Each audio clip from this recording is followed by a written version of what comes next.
What is government and what are its functions? Unit 1, Foundations. This is the first different videos that we will have for AP US Government. This first one is a quick overview of some broad things in political science about why we have government. There are some terms you need to know along the way. A lot of this is reviewed from what you would have had in your 7th grade civics class. First thing, definition of government. The political direction and control exercised over the actions, members, citizens, or inhabitants of communities, societies, and states. Direction of the affairs of state, community, etc. Political administration. Now that's just basically a definition straight out of some book. Here's where government is something that all societies have to have in some way or another. It's an organization that they have. All of my classes, I always have to start out this, whether it be honors, AP, or regular level, because here's where you have to, in your mind, whenever you see the word state, you cannot think like the United States there with the state of Florida, the state of Georgia, because in most places that's where it's country. Most places use the idea of a province, would be the province of Florida. So when you see Secretary of State, that is in our cabinet, they are in charge of foreign affairs or with other countries. So how did the United States get its name? Think back in history. We were 13 independent states that united together with one common purpose, which was to declare independence from Britain. Why do we have government, and where, and what is the basis of everything comes with these questions. Who should we govern? What should government do? With the who should we govern, the idea of who has the powers, who's going to do the policies. We're going to look a lot into different things of linkage institutions and things that people are able to go and be linked to the government, to those that are in power. Now, what government should do, this is the functions. This is where we have the differences in the ideas between political parties. Some political parties want to do more, even factions within parties of government to do more, or what they should or shouldn't do. Basic idea of the functions of government. You see the chart over on the right here for some functions, and it has a bigger list than what I have in there, but the basic task. Every government has to provide security, national defense. We want to make sure that we're protected if the Dominican Republic wants to come and attack us. Preserve order. This is the idea of keeping the peace within society. Resolve conflicts. Here you think with the judicial branch, instead of us going in shooting each other over any articles. Providing public goods and services. This is where you think of something, whether it be roads or schools that are normally thought as public goods. But here's where our differences in for the functions of government, because how much should healthcare be something that is to provide the public goods? Socialize the young.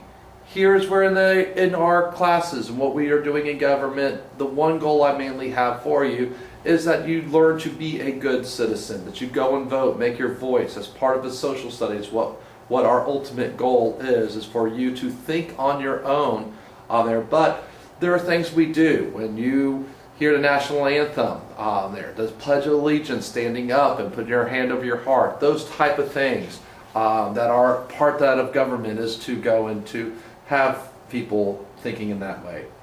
Although you may not like it, collect taxes. All of these things cost money. So whether it be a long time ago where you took part of the crops to store in case of a famine, or today taking income taxes out. For the United States, the preamble states what our functions are. Later on we will go in the section of notes and go deeper into the preamble there. Some of you already got the Schoolhouse Rock song in your head. Here's the key thing though, and you're going to see this over and over again, where you see who is in charge. We the people. We the people. And that is the basis of our Constitution. This is the thesis statement for the Constitution. When Madison and Hamilton, main writers of it, were writing, here is what it is based upon. Now, what are the functions? Go back to the slide before, you will notice in here, establish justice, ensure domestic tranquility, provide for a common defense. promote the general welfare, secure the blessings of liberty. So that is where they state what they are going to do. All right, how did government come about? I'm going to go pretty quickly through here. These are some broad ideas, not as much for the in-depth AP, but these are things that they're expecting you already to know. Where did it start for government? The divine right theory says God did it. Okay, this is where we have different nations and people, whether you think back to the Sun King and Louis XIV of old France, the Egyptians that came from God. So this is where the ruler was placed there from God. The evolution theory is one that you kind of look up as where we were family units, and as the families grew, there would be someone that was in charge. A lot of places it was patriarchal. It might be dad or grandpa. There are some places it was matriarchal with a mom or the oldest lady that was in it. But that is the idea that government grew from there. Social contract theory. Put a little star by this because this will be the one that for the United States that we have. But the idea that as a group of people, you give up some things in order to get something in return. There. So you give up some of your power money to the government for protection for those public goods there. But the idea of the social contract is that the government is also supposed to do things for you, and they are supposed to fulfill their side of it. If they don't, and this is where we get to the Declaration of Independence, and you'll see Thomas Jefferson writing in this, then you have the right to change that government. The force theory, pretty straightforward. There is someone or a group of people that make the other submit. Says, fine, until you chop off my head, you will do what I say for that cartoon. All right, so which did the United States come from? Again, is the social contract. The idea that the government and the people are separate, but the government will protect the rights of the people and give power. But if the government misuses the power, we have the right to replace or overthrow it. We will later on go into some of the philosophers that comes from, and where it comes into American writers, writings, particularly, again, the Declaration of Independence. Again, quick overview of different type of governments. In class, we watched the Florida Virtual School video that you actually would have had in 7th grade civics. But you need to know, for a monarchy and for a dictatorship, the differences of it. Monarchy is a royal family. We do not have any major countries that are like true monarchies today. There are some smaller countries that still have. Even where, I know in class I asked what country comes to mind, and usually most people are thinking Britain, but no, it's not a true monarchy there. The royal family really has no more political power there. They have a lot of money and a lot of significance. Dictatorship, best example you can kind of look today, it will be with North Korea. A single person or a group, they really have no limits to their power. Usually you think of them where violence is used to maintain that power. An oligarchy, aristocracy, they aren't exactly the same thing. I combine them here where it's a small group. One of them is basically usually with oligarchy thinking of a small group of people with money, aristocracy with families, but a lot of times it's the same thing there. It could also be a small group with military ties that you have. Theocracy, government by theo, all right, by religion. Best example of that today will be Iran. Yes, their leader is elected, but it is ruled by the religion. Usually in a theocracy, government power is unlimited. Now for the two that you are thinking, again, history. Democracy and a republic. Democracy is by the people. We a lot of times say that we're a democracy. We are not a true democracy. We are not a direct democracy there. It usually does not work very well with large numbers. In a small community, and you think of the New England town meetings that they get together and everybody has it there. The citizens all directly work together in it. You think back to some of the Greeks at the time. Republics. Words you need to be familiar with, and actually where the College Board, they use the words representative democracy, which is the same as republic, or an indirect democracy. Here's where we elect representatives to then make the decisions for us. It is not direct democracy, it's an indirect democracy that we have. Would it be possible for the United States to have direct democracy? Technically today, yes, a lot better than in the past. Now, is it very plausible, again, for people to participate? We could have an internet vote and have over 300 million people vote on every single law, but they wouldn't be educated on the law that we would have. So yes, it's possible, but again, not very plausible. All right, break it down a little bit further with it for the democracy. We are not a democracy in America, but we have democratic ideas. There are things that we want to have in the traditional democratic theory. Again, we want participation by all. Okay, we want everybody involved. It doesn't happen. Some people are more involved than others, some are not at all. A lot of people are involved on some things. In U.S. government, the thing that is the most likely that people participate is every 4 years a presidential election. We believe in equality. That is a goal. We have a goal of enlightened understanding. We hope that people are educated. We have a goal for citizen control of the agenda. Yes, we elect representatives to do that for us, but that is where we still want we the people to be the ones ruling over. We hope that all are included in there. Yes, we have had flaws, and that's why in the preamble we say a more perfect union, because we are always trying to perfect it and as we have gone along.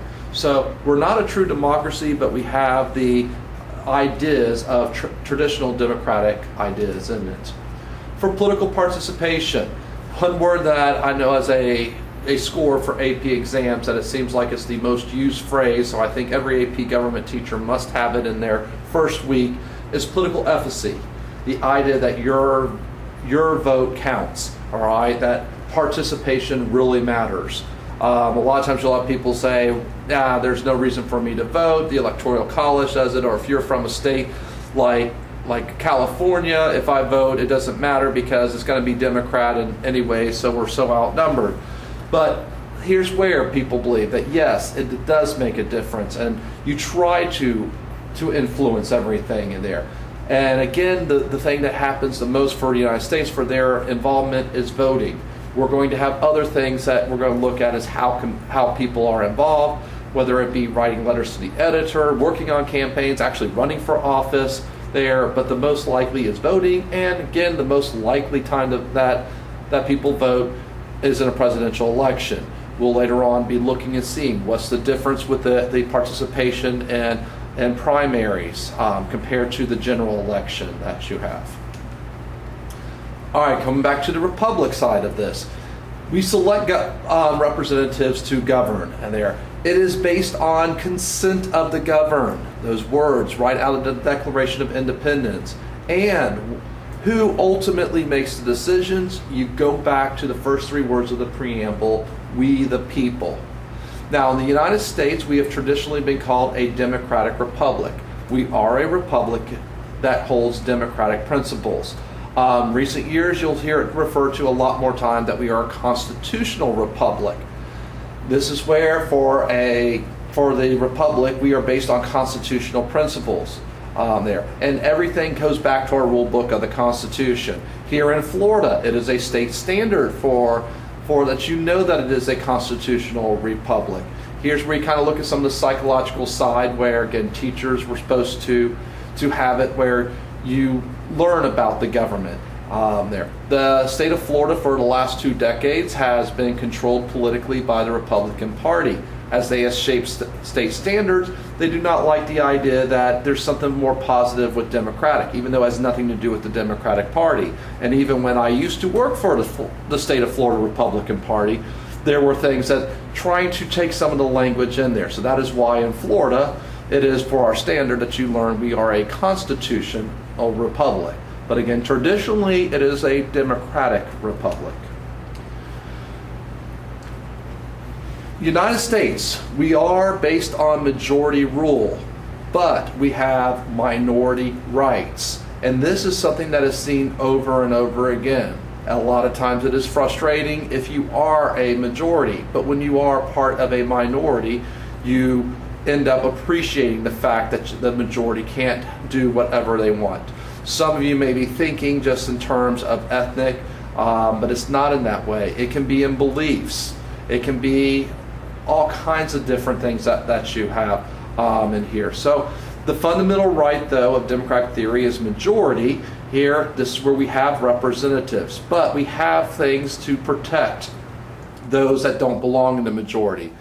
This goes back all the way to the Mayflower Compact. There are things that we will see then as we study, like a filibuster in the Senate that we have. We have it where a bill becoming a law has to go through both houses. The idea that the president having a veto, stuff that you learned back in middle school, that those are all things to protect a minority. The judicial system for what they can do for judicial review. So again, we have into our government all kinds of things to protect the minorities.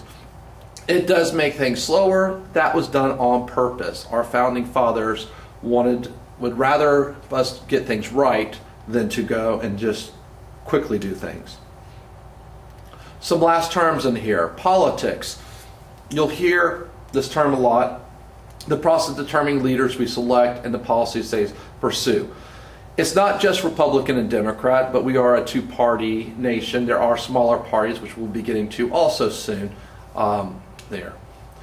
All right, and most of the sections of notes I will include some of the AP questions in the past to see where they have. So you can kind of look and see for what they had. This question was from 2013.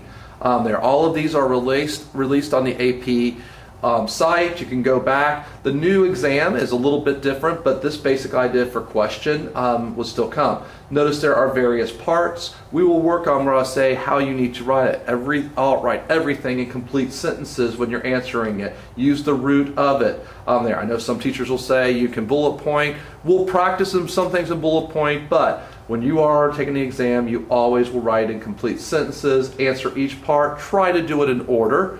In here to make it easier for the scorers so they can see whether or not you earned that point. But notice in here, define direct democracy, define Republican form of government here. So this part of the notes actually right there is straight out. There were two of the points for that if it is. Define is a low bar, it is a straight out, do you know the definition?